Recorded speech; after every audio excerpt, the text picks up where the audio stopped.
I'm going to try and do this again. So, I want to talk about my experiences in direct provision, and I want to give you some context. So, first, this isn't a story that is meant to be a copycat of the famous Risa Tisa, because, of course, she has a lot of followers. This is a fairly new channel.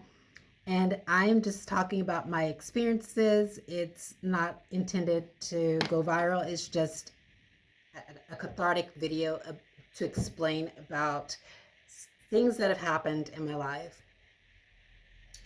So I want to start with there. We're going to start from the beginning, and then we're going to move our way to two individuals named Donal Herlihy and Bradley Hale. And these two individuals are important names for good reason, and I'm revealing their names because it's in the public's interest, and it's a legitimate interest because I believe these two people are complicit in acts of transnational repression.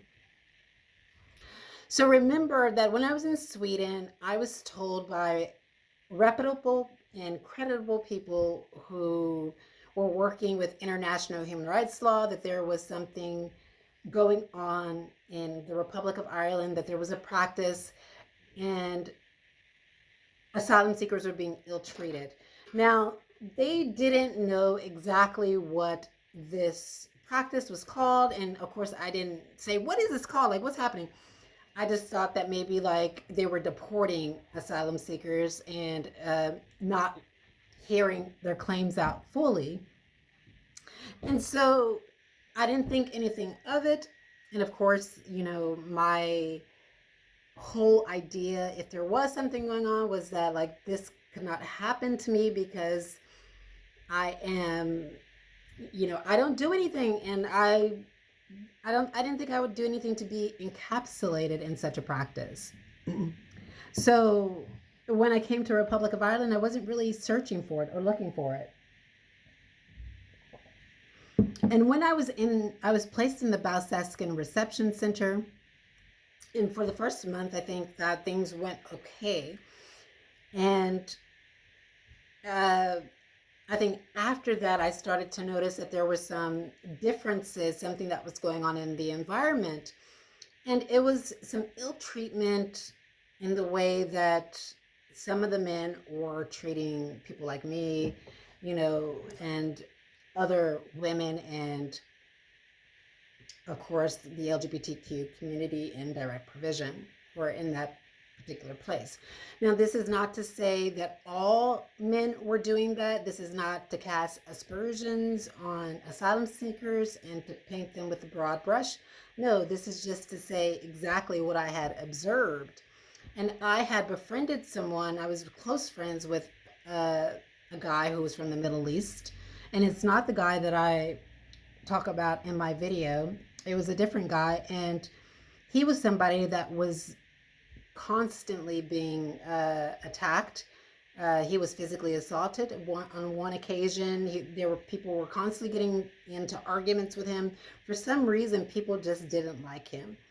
And at that time, my mind wasn't like, yeah, this is what they're talking about. No, I just thought that maybe this was just a person who people didn't like. And although I liked him, I think, my mind was like, why are they treating him this way? Maybe he's just, very, I don't know. But there was a situation where people just didn't seem to like him. And what he would tell me was like, like after he was assaulted, he was like, what I'm going to do is I need to collect information on that person. And so all these people that he was getting into conflicts with, he was like, I need to collect information on him, or I need to collect information on him. And to me, the way that sounded, it sounded funny. And I was like, I thought that was like, cute, right? I was like, oh, he needs to, collect information on this person, In my mind, I was thinking, okay, like he's doing this to, document his experiences and to learn more about people who were mistreating him. And I didn't see anything wrong with it. And today I still don't. But after that situation happened, right? And I, of course, was experiencing a lot of mistreatment as well, but in a very subtle way. And it was microaggressions and slights of uh, uh, disrespect. And I thought the best way to handle it would be to acclimate myself and to try and assimilate. Maybe I was too flirtatious. Maybe I, wasn't conservative enough. So I decided, to take on a conservative tone and to try and really understand my community and uh, enculturate myself to understand exactly about their culture, because I didn't want them to perceive me negatively. And this was around the time, I think it was around like the winter time, they were giving us like a lot of treats and candies and stuff, a lot of chocolates. And I do like a lot of candies, but I wasn't at that time, like I wasn't eating a lot of chocolate. So a lot of the chocolates that they were handing out to us, what I would do is I would actually give it to the people who were very mean to me and very disrespectful to me, to kind of like try and change their perspective about the opinions that they had about me. And so of course that didn't work. And what I decided, of course, to do as well was to, like this guy told me, is like, you know what, let me take notes on these specific people that are actually uh, treating me with such disdain. Let me take notes on them. And don't get me wrong, there are some people that I took notes on that were treating me with disdain that I still saw in a very positive light. Like I really wanted to see the best in them because I wanted to see the best in myself. So I couldn't cast a negative shadow upon them. And it was not something I wanted to do, but I did document things in a very factual way. Now we fast forward to what is happening in direct provision at the Kinsale Road Accommodation Center. So again, now I'm in an environment where there is a lot of mistreatment. There is a lot of stuff going on, and I took it upon myself now at that time to actually try and learn about the environment, and then I wrote about it. After I wrote about it and observed what was happening around me, I published an article in the Jurist. That article made top news. And before it made top news, I had previously, or before I published that article, I had published another article in the Jurist. And that article was about a journalist who was comparing their experiences to the experiences of Black Americans in the United States as it relates to police brutality. And I did what any person who counter argues would do. Like, I'm not doing what people are doing now, like engaging in this petty, passive aggressive, behind the scenes persecution and microaggressions. No, if I saw something, like there was something written about Black Americans, I saw that was written about Black Americans. I looked at it and I studied that article and I wrote about it. I provided a counter argument to that article, which people should be doing. Like, if you don't like the work that I put out into the universe, make a counter argument to it. Counter argue the points that I'm making in the paper. But that's not what people we'll get into that a different time. That's not what they're trying to do now. They're trying to discredit me as a person, not the claims that I make in the paper. So they're not looking at the claims and trying to counter write a response to the paper itself. No, they're trying to throw ad hominem attacks upon me, and that's not the way to argue, and that's not the way to position yourself as a person in the scholarly community. But at any rate, like I said, I provided a very detailed and factual based counter argument to that paper that journalist wrote. And that paper got almost 10,000 views. It was shared. A very prominent politician in Bangladesh shared that paper. And subsequently, I wrote that paper. Another paper was happening within direct provision in the Jurist. That was another very factual based paper. It was balanced. It wasn't an imbalanced. I asked for both sides of the issue on the paper, which I felt like was very important to do. Very balanced paper, well fact checked, meticulously fact checked. And that paper made top news. And after it made top news, someone had that paper removed from top news and taken down to just an ordinary article. And that led me to believe this is somebody with power that did this. Somebody with power had this paper removed. I don't think that an ordinary person could make a move like that and have such a paper removed, because the paper wasn't speaking negatively about anyone. The paper raised the question about a specific practice and made arguments against it and provided law against it. It was a well-researched and balanced paper. And the person that had it removed from top news was someone in a position of authority. So that person is either authority figures in the Republic of Ireland or authority figures in the United States. And so after that situation happened, I encountered a man named Bradley Hale in direct provision. This man is very tall, around 6'2", 6'3". He is a little on the heavy side. He has brown eyes and brown hair. And Bradley Hale was engaging in a lot of practices of intimidation. So I was under the impression that this was a person that was complicit in transnational repression. But at that time, I understood it to be morality policing and coercive repatriation. And after I had these negative experiences with Bradley, and I was thinking that Bradley was complicit and was involved, and there was a serious human rights violation that happened in direct provision that I won't get into here, because there's still legal reasons that I'm trying to work out. I filed a complaint in local courts and included Bradley Hale on the suit. Now, keep in mind, this suit came on the heels of 3 months, because I believe I filed that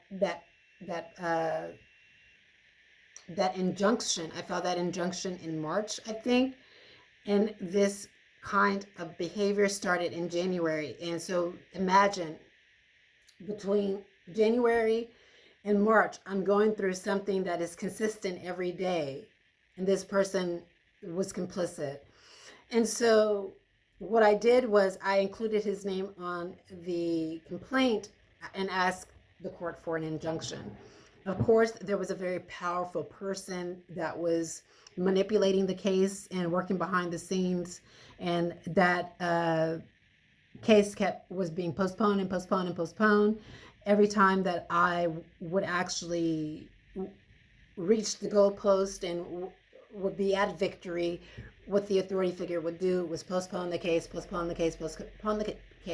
until they would gain a victory, which was, so think about it, from January to October, this is how long this situation happened. Consistently happened through January 2023 to October 2023, nearly 10 months of cruel, inhuman, and degrading treatment and punishment in direct provision, which led me to leave the Republic of Ireland. And so after that, judge failed to actually hear any of the evidence I had, failed to allow me to submit evidence, failed to actually hear my arguments.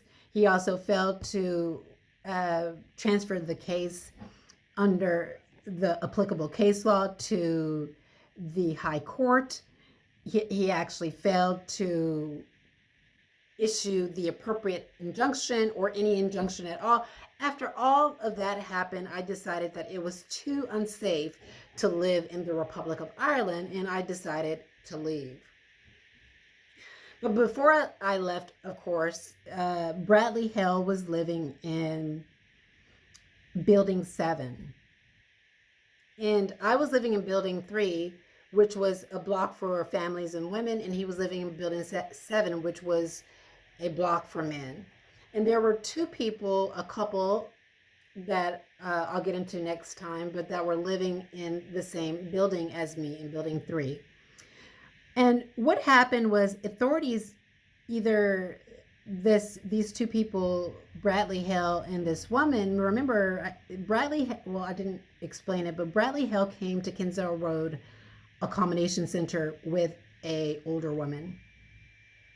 And they didn't live in the same house. Initially, she lived in Building 5 and he lived in Building 7. And there was a couple that lived in my building, Building 3.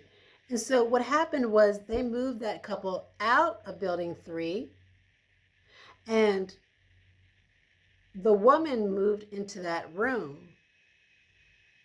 which I think was all fake. So, and I'm not saying, I'm saying her reason, the fact that she was moved into that room, I think was fake. And let me clarify that. I don't think that the move was for the reasons that they were saying it was. So the couple was saying that the move was for because of racism.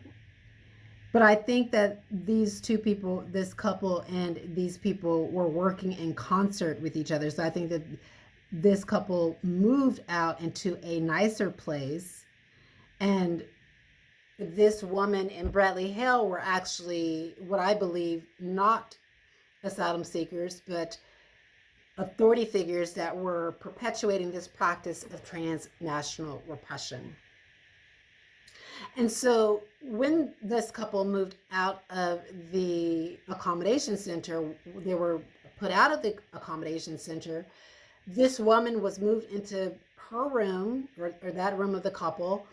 And then this was around the same time, of course, I felt that Bradley Hale was complicit, and I had included his name on the complaint.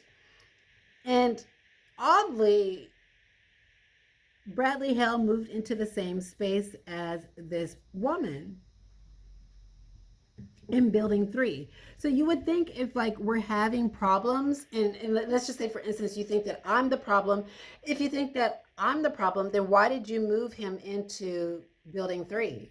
Why did you move him into the same space as me if I'm supposed to be the problem, right? Like you would keep him in Building 7. So he moved into the room with this woman, who I don't believe that these two people were asylum seekers, but we don't have the evidence to approve or disapprove that assertion, but that's just my opinion. And this couple, Bradley Hale and this woman, these two people, they would often get visits by a man named Donal Herlihy. And this man came pretty frequently to the Kinsale Road Accommodation Center. The first time I remember Herlihy coming to the Kinsale Road Accommodation Center was Bradley Hale and this woman was sitting outside on the bench, and Herlihy was talking to them outside on the bench. And he drove a gray Mercedes. So he had a gray Mercedes, and they would often communicate. And initially I thought, you know what, maybe this is just a, excuse me, maybe this is just their lawyer or solicitor. I didn't think anything of it at that time. But one night when things were heated at the Kensal Road Accommodation Center, and I had contacted the authorities because of a serious human rights violation that was happening, Donal Herlihy showed up at the Kensal Road Accommodation Center. Now he was walking up and down the hallways, and then he entered into the dining hall, and he was standing with a group of people, and they were observing the dining hall. Now, when he came out of the dining hall and was walking down the hallway, I had asked him, I was like, hey, like what is it that you do? And he says, he just laughed and he was like, English. I was like, okay, English, okay.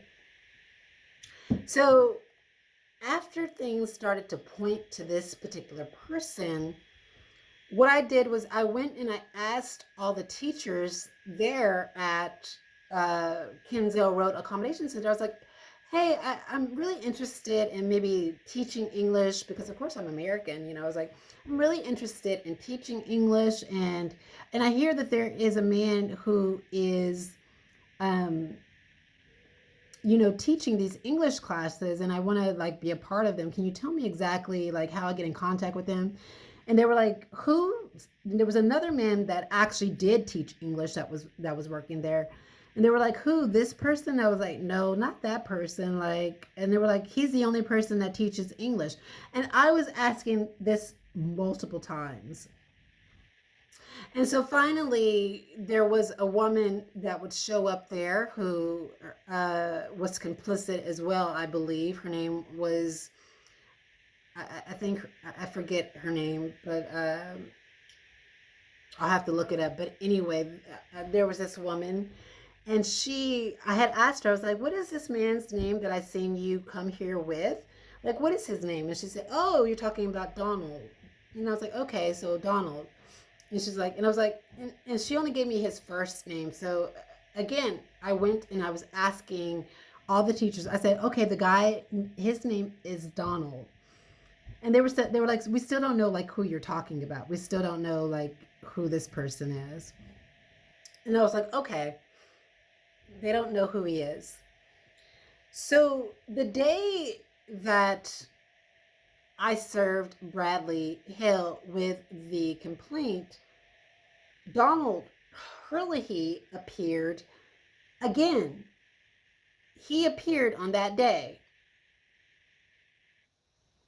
And he came to the Kensal Road Accommodation Center, and we didn't have any conversation or discussion. He just walked up and down, and he went into the social room, and he sat. And I think what he was doing was he was observing things at the Kensal Road Accommodation Center. I think that he felt things got out of hand, and he needed to come and micromanage the situation. And so the next day, Donal Herlihy appeared again. And I think what he was attempting to do is to try and get the complaint thrown out of court. And my mind was starting to connect the dots, and I was like, this man is involved some way he's involved in this practice of transnational repression. And so I began to ask, like, what is this man's name? Like, who is this guy? And nobody would tell me who he is. Like, everybody would, when I bring him up, they acted like they didn't know who he was. And I have him on camera. And so basically what I would do is I would show people on my camera, I'm like, this guy here, like that you see walking here, who is he? Oh, we don't know who he is. I'm like, you don't know this guy who's been here several times? You don't know who he is? And then finally, someone told me his last name. They said his last name was Herlihy. So now I'm trying to get more information about who this Donal Herlihy is. What role is he in this transnational repression scheme? Like, is he the person sitting at the top, or is there somebody that is sitting at the top that is giving directives to him? He's managing this Bradley Hale guy. So you can see there's a lot of stuff that's unfolding with this particular situation that's happening with transnational repression in Donal Herlihy and Hale.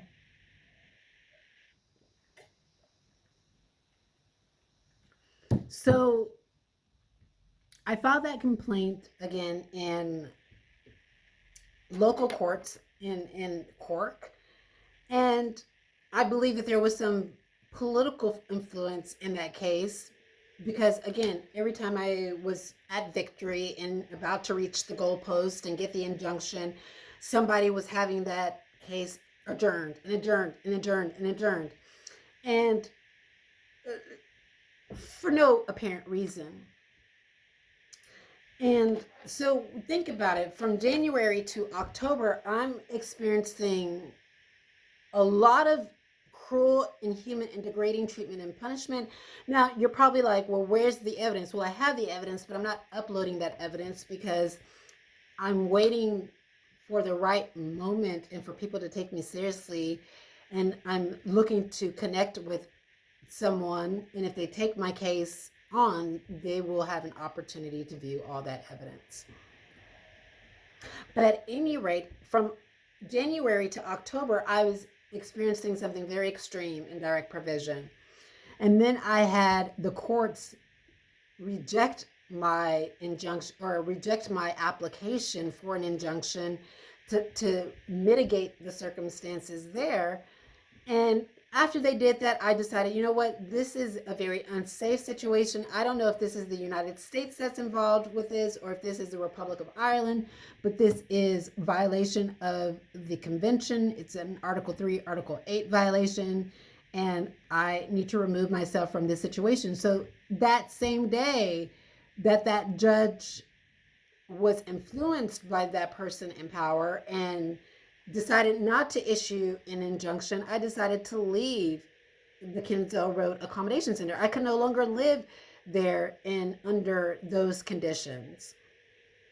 So after I left the Kinsale Road Accommodation Center, I went to Dublin. And I tried to get rehoused in Dublin in a safer environment, and IPAS would not rehouse me in a safer environment. They would not they kept trying to put me back into that environment so I can experience more degrading treatment and punishment, telling me to go back, telling me to go back. And even when I came here to Northern Ireland, when I initially came here to Northern Ireland, so let me back up a little bit. Before I left the Republic of Ireland, I think I was homeless for, a couple of days, like 2 or 3 days, sleeping from pillow to post. It's like I didn't sleep outside at all, but I was like sleeping in the police station lobby area, or just trying. I don't even think I got any sleep, but just trying to stay out of the cold. Now think about it, this was a very cold time, very cold, and so like I was going from pillow to post, and every time that I would engage the homeless services, they would tell me that because I'm an asylum seeker, I don't qualify for emergency services. There were a couple of occasions where I did get a bed, and after that situation, I just felt like this is just not a safe place for me to live. Let me leave the Republic of Ireland altogether. So when I left the Republic of Ireland, I came to Northern Ireland. And I tried to file my asylum claim here. And when I tried to launch that asylum claim, they were initially telling me that I couldn't file asylum because I'm an American. And, because of my American nationality, I couldn't, submit an asylum claim. And this happened for the first couple of days. And I didn't have anywhere to sleep. I was actually, if you saw me, like, I looked homeless. I had not taken a shower. I didn't get any sleep. And I finally ran into a very kind woman who actually helped me get like a bed in a hostel for one night. And after that situation happened, then I went to the police, not the airport, and filed my asylum claim, and I finally got housed. But as you can see, what I went through in direct provision, and I'm not going into detail about it, but it was very serious. It was a very, very serious and traumatic situation for me. And the level of persecution that was happening to me points to that authority figures were behind this. This was either the United States of America or this was the Republic of Ireland. Now, right now, I'm still encapsulated in digital threats. So there are people that are getting into my social media accounts. So like now my Twitter account is now again, my Twitter account is blocked. I believe that somebody has the password to my account, and I think that someone could be sending inappropriate things from my account. Of course, if you look at my account, all the things that I talk about are human rights. I'm advocating for human rights. I'm talking about human rights violations. I don't send anything inappropriate from my accounts. So I believe that this is somebody getting into my accounts to probably do that, to get it flagged. And this could be on the behalf of the Republic of Ireland for my human rights activity, or the United States as a result of my human rights activity. Now, I reached out to the U.S. Embassy in Ireland and also the U.S. Consulate Office through an open letter and sent them an email asking them to investigate these acts of transnational repression if they are not complicit, to take this very seriously. I asked for them to respond to that communication in 14 days. We'll see if they do or if they don't. We'll see what happens. But at any rate, this video is getting long enough. That's just kind of how I have encountered these two people, Donal Herlihy and Bradley Hale. So there was a time where what cyber insurgents, cyber hackers were doing, where they were actually putting Donal Herlihy's photo on the Wikipedia page of a bishop that passed away a long time ago. And basically what they were trying to do was that was heuristics. So people could take mental shortcuts. So whenever I would talk about Donal Herlihy, what would happen is that they would work behind the scenes to say, hey, like this person is passed away years ago, and people would take mental shortcuts about that. People probably wouldn't even look into who this person was and wouldn't understand that the bishop who passed away a long time ago is not connected to this picture.